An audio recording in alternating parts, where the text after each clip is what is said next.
ബാലസംഘം മുതൽ CPM-ലായിരുന്നു. ബാലസംഘം മുതൽ DYFI, CIT, CPI, CPM-ൻ്റെ ലോക്കൽ കമ്മിറ്റി മെമ്പറായിരുന്നു. ഒരു തവണ പഞ്ചായത്ത് മെമ്പറായിരുന്നു. ഒരു തവണ നഗരസഭയുടെ കൗൺസിലറായിരുന്നു. പക്ഷേ ഒരുപാട് അപജയങ്ങൾ അതിനകത്തായിപ്പോയി. നേതൃത്വത്തിൻ്റെ പിടിപ്പുകേട് പ്രാദേശിക തലത്തിലുള്ളതാണ് ഏറ്റവും അധികം. അത് വളരെയധികം വേദന ഉണ്ടാക്കിയിട്ടുണ്ട്. ഇല്ല, ഏതാണ്ട് ഒരു 2 വർഷം കൊണ്ട് പ്രസ്ഥാനം വളരെയധികം തേജോവധം ചെയ്ത് ഒറ്റപ്പെടുത്തുന്ന ഒരു രീതി. കാരണം നേതൃത്വത്തിൽ ചിലർക്ക് ചില താല്പര്യങ്ങളുണ്ടല്ലോ. ആ താല്പര്യത്തിന് നിന്നു കൊടുക്കാതെ നേരായ മാർഗത്തിൽ നിൽക്കുന്ന ഒരാളാണ് ഞാൻ. ആ നിൽക്കുന്നത് അവർക്ക് സഹിക്കാൻ പറ്റുന്നില്ല.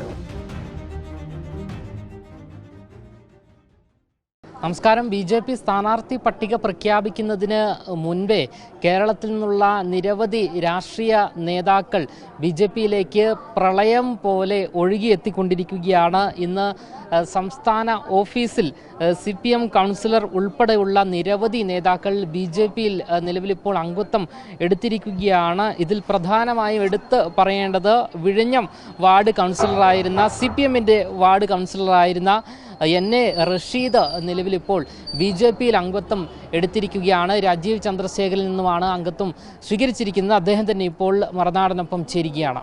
നാടിൻ്റെ വികസനം BJP ലക്ഷ്യമിടുന്നു. അതിൽ ആകർഷ്ടനായി മോദിയുടെ ഭരണം ഇന്ത്യയിൽ വളരെ നല്ല രീതിയിൽ വന്നുകൊണ്ടിരിക്കുന്നു. അതിൽ ആകർഷ്ടനായി തന്നെയാണ് ഇതിൽ ചേർന്നത്. CPM ചെറുപ്പം മുതലേ ബാലസംഘം മുതൽ CPM-ലായിരുന്നു. ബാലസംഘം മുതൽ DYFI, CIT, CPI, CPM-ൻ്റെ ലോക്കൽ കമ്മിറ്റി മെമ്പറായിരുന്നു. ഒരു തവണ പഞ്ചായത്ത് മെമ്പറായിരുന്നു. ഒരു തവണ നഗരസഭയുടെ കൗൺസിലറായിരുന്നു. വളരെയധികം കഷ്ടപ്പെട്ട് അതിൽ നിന്നു. പക്ഷേ ഒരുപാട് അപജയങ്ങൾ അതിനകത്തായിപ്പോയി. നേതൃത്വത്തിൻ്റെ പിടിപ്പുകേട് പ്രാദേശിക തലത്തിലുള്ളതാണ് ഏറ്റവും അധികം. അത് വളരെയധികം വേദന ഉണ്ടാക്കിയിട്ടുണ്ട്. അപ്പോൾ നോക്കുമ്പോൾ ഇന്ത്യയിൽ വളരെയധികം പുരോഗമനപരമായ ഒരു പ്രവർത്തനം BJPയുടെ ഭാഗത്തുനിന്നുണ്ട്. അത് രാജ്യത്ത് മുൻതൂക്കം അതാണെന്നുള്ള ഒരു വിശ്വാസം വന്നതുകൊണ്ടാണ് അതിലോട്ട് ചേർന്നത്. ആയിരുന്നു CPM-ൻ്റെ കൗൺസിലറായിരുന്നു. ഈ ഒരു കാലത്ത് CPM-ൻ്റെ പ്രാധാന്യം കുറഞ്ഞു വരികയാണ്. എങ്ങനെയാണ് താങ്കൾ എങ്ങനെയാണെന്ന്? പ്രാധാന്യം കുറഞ്ഞു വരുന്നു എന്നുള്ളതല്ല, മൊത്തത്തിൽ ജനങ്ങളിൽ നിന്ന് ഒറ്റപ്പെട്ടുകൊണ്ടിരിക്കുക. മൊത്തത്തിൽ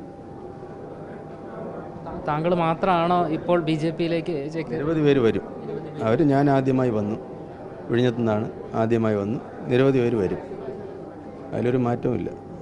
ഈ തെരഞ്ഞെടുപ്പിനെ എങ്ങനെയാണ് നോക്കിക്കാണുന്നത്? BJPയെ സംബന്ധിച്ച് വളരെയധികം പ്രതീക്ഷ കാണുന്നു. കാരണം ഇതുവരെ വരാൻ മടിച്ചിരുന്നവരെല്ലാം ഇതിലോട്ടിപ്പോൾ വന്നിട്ടുണ്ട്. അപ്പോൾ പ്രവർത്തന രംഗം കഴിഞ്ഞ തവണത്തതിനേക്കാളും നല്ല രീതിയിലുള്ള ഒരു പ്രവർത്തനം ഉണ്ടാവാൻ സാധ്യത കൂടുതലാണ്. നല്ല പ്രതീക്ഷയിലാണ്. ഏകദേശം എത്ര വർഷം CPM-നൊപ്പം ഉണ്ടായി? അത് പറയില്ല, ഏതാണ്ട് ഒരു 30 വർഷത്തിലധികം CPM-ലാണ് ആയിരുന്നു. എപ്പോഴെങ്കിലും BJPയിലേക്ക് ചേക്കേറേണ്ടി വരും അല്ലെങ്കിൽ അംഗത്വം എടുക്കേണ്ടി വരും എന്ന് എപ്പോഴെങ്കിലും ചിന്തിച്ചിരുന്നോ? ഇല്ല ഏതാണ്ട് ഒരു 2 വർഷം കൊണ്ട് പ്രസ്ഥാനം വളരെയധികം തേജോവധം ചെയ്ത് ഒറ്റപ്പെടുത്തുന്ന ഒരു രീതി. എന്തായിരുന്നു ആ തേജോവധത്തിനുള്ള കാരണം? എന്തായി? കാരണം നേതൃത്വത്തിൽ ചിലർക്ക് ചില താല്പര്യങ്ങളുണ്ടല്ലോ. ആ താല്പര്യത്തിന് നിന്നു കൊടുക്കാതെ നേരായ മാർഗത്തിൽ നിൽക്കുന്ന ഒരാളാണ് ഞാൻ. ആ നിൽക്കുന്നത് അവർക്ക് സഹിക്കാൻ പറ്റുന്നില്ല. അത് തന്നെയാണ് കാരണം. സംസ്ഥാന നേതൃത്വത്തെ മറ്റോ അറിയിച്ചിരുന്നില്ലേ? ഇല്ല ഞാൻ ആരെയും അറിയിച്ചിട്ടില്ല. BJPയിലേക്ക് വരാൻ ഇത്തരത്തിലൊരു അംഗത്വം എടുക്കാൻ കാരണമായത് ആരാണ്? കാരണമായത് ആരുടെയും പ്രേരണ കൊണ്ട് ഞാൻ വന്നതല്ല, എനിക്ക് സ്വയം തോന്നി വന്നതാണ്. അത് തന്നെയാണ്. ഇന്ന് താങ്കൾക്കൊപ്പം എത്ര പേർ വന്നു? എൻ്റെ കൂടെ ഇന്ന് 5 പേര് വന്നിട്ടുണ്ട്.